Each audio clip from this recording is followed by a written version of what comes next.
It would be rather rude not to like this video once it's done. I command you!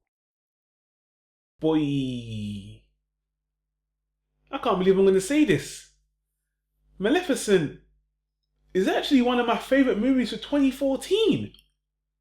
Huh. For reals.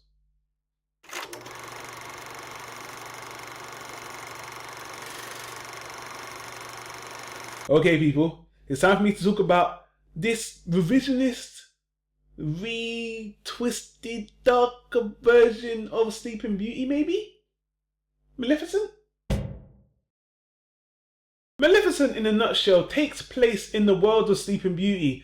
Now, we could call this either an alternate story, a reboot story, or some people are calling it the true Sleeping Beauty story. And the basic premise is Maleficent is a human-like fairy who was guarding an area in this world called the Moors. Basically, she's betrayed by a human boyfriend-ish guy she really trusted, who does something very bad to her, and she seeks her revenge. And from that point on, it kind of moves on to the Sleeping Beauty storyline we know from the Disney movie for the couple of decades it's been out for.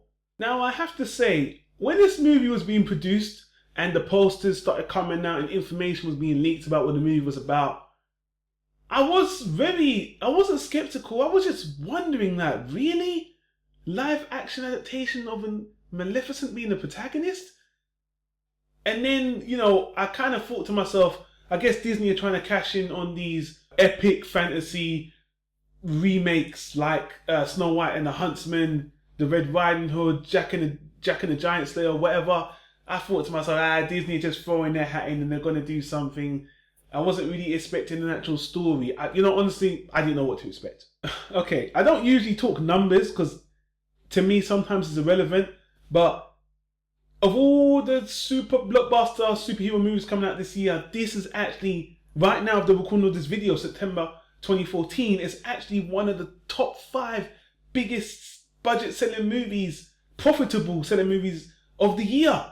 I think it sold 240 million and 240 million US domestic and 740 million worldwide.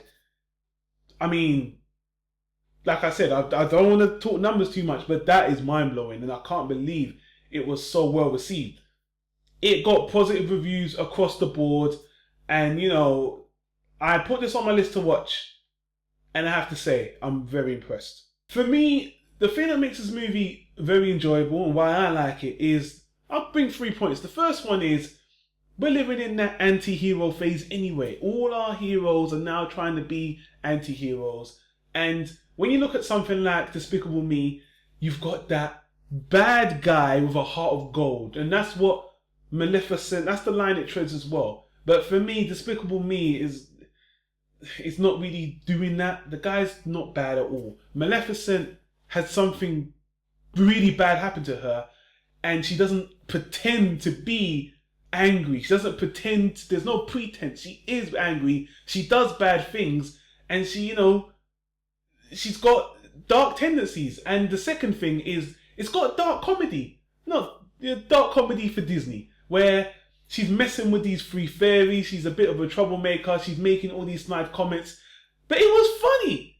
But I didn't ever feel like she was just pretending like I do these other, oh, I'm bad, but I did really bad movies. No, this was done with heart. Honestly, I was convinced that, she's not nice, but she got a heart. That for me is the win. Now, the third thing and most important thing is the story is mature. This is a very mature story. I mean, I am really surprised how dark the movie got. Again, dark for Disney, not dark against other movies. And there's been some stupid comments about some silly, there was a rape scene. All right, now, public, you're going too far. Don't insinuate or make things up. The movie's dark. It has some definitely scenes of abuse, betrayal, prejudice, a lot of violence. And for Disney, I don't remember the last time I saw something like this for Disney.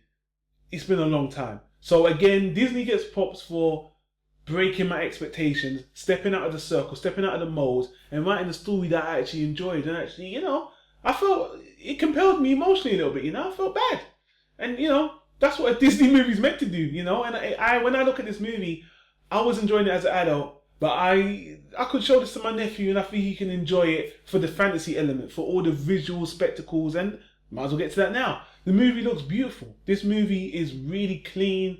The world of the Moors is something that you would think out of, you know, Studio Ghibli, Hayao Miyazaki, that kind of fantasy world. And it looks really nice. The flying scenes, the action is awesome. Flames, armies, the last altercation between Maleficent and the army with the dragon and all that was awesome. I was like, wow, this is awesome. And that, honestly, without going into spoilers, the very end, I was like, really? You're gonna go that dark? Damn, boy, very, very surprising there. Angelina Jolie is perfect for this movie. She looks like the role was born for her. I love the casting of this movie, fantastic. I mean, the most annoying characters for me were those three, which is, they were the comedy element or whatever, but just kind of annoying. But, you know, whatever. The other princess, and, I mean, the princess was whatever. She was Sleeping Beauty, standard. The little prince came later. The king, hey man, he's an asshole, but he played his role. He had a little bit of layers to him, but he was an asshole, no doubt. And everything else, look, forget it. Angelina Jolie steals this movie, okay? This is her movie. It's all about her. She dominates it. And I really liked her acting here. You know, the one thing I didn't like about the visuals were those three fairy godmother things. In their little pixie form, they look weird. Because when you see them in their human form, obviously they're just three older women. But when you see them in it, they look, ugh. The CG on their faces and all that. Maybe they should have gone the Tinkerbell route with like Hook, like you shoot them. I don't know. I just thought they looked really freaky. Didn't really gel very well to me. That was the only thing about the presentation I didn't like really. Otherwise, it was good. It was really clean and good. Okay, the sound in this movie is very forgettable. Honestly, couldn't remember the soundtrack at all, at all. So, but at least it didn't bother me or didn't sound like to be bad. I can't remember while watching it. Didn't stand out. It has no musical scores or anything, but I just thought the sound was, I guess it was lacking. So getting back to the story again, I'm putting this in context. This is Disney. I'm not gonna say this is the most mind-blowing movie, but the reason why this is one of the most enjoyable movies for me is because one, it was very unexpected. Two, I felt like the story was more compelling than a lot of these sequels that we're seeing. So many sequels and so much of the same with superhero action stuff. This to me was a nice fantasy escapism story and a twisted take on something that I didn't see coming. I enjoyed it. I enjoyed the acting. I enjoyed the whole package. And I think Disney, to me, it kind of reinvigorates my thoughts on Disney, because honestly, they've been following a very repetitive role with their cartoons. They're all, well, Disney or Marvel, and they're doing all the superhero sequels I'm talking about mostly anyway, but Disney animation, they're doing so much of the same thing anyway. This is the first different thing I've seen Disney do in a very long time. So, and honestly, it just stands out above so many other movies that have just been clustered into one type of film for me. So, I'm putting in context, I really like the movie for those reasons, but on a movie on its own, I think it's really enjoyable. I think this is one of Disney's best live action movies. And honestly, I can't remember the last time Disney did a good live action movie. Tarzan? I don't know. But let's put that to the side. Before I give my rating, I've got to say, the last couple of Disney films, which is really cracking me up, they're into this whole woman power thing, because, not to get into too many spoilers, the ending of this movie, they have this thing, you know, we don't need men. They keep putting this down our throats now. We don't need men, which is funny to me as a guy. I think it's funny. I like it. It's fresh. It's different.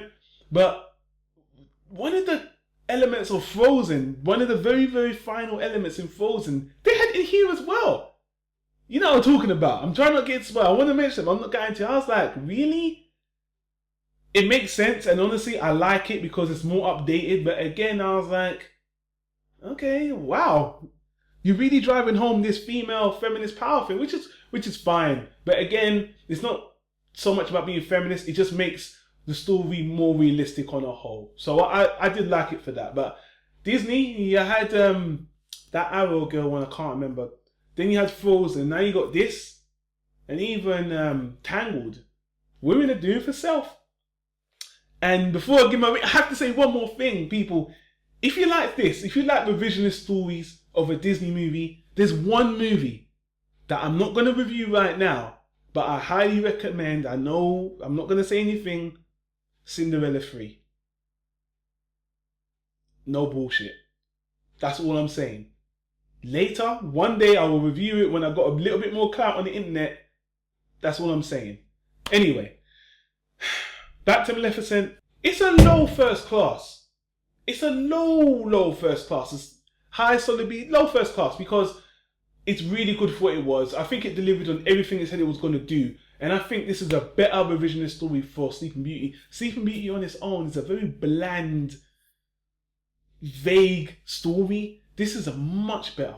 If this was animated, I think this would be marvellous as well. So, yeah, I'm sorry. I prefer this over the original Sleeping Beauty story, which to me is just vanilla. So, Maleficent, low first class, one of my favourite movies of 2014, and one of the biggest selling movies of 2014 as well. And that's, hey, the public have spoken, I have spoken, and if you're hesitant to watch Maleficent, I think you should give it a try. You might be pleasantly surprised. So anyway, people, that's another episode review for Tyro Media. Comment, subscribe, and don't forget to hit that like button, because you let me know you enjoy the content. And I'll see you on the next one, people. Have a nice morning, evening, noon, whatever. Peace.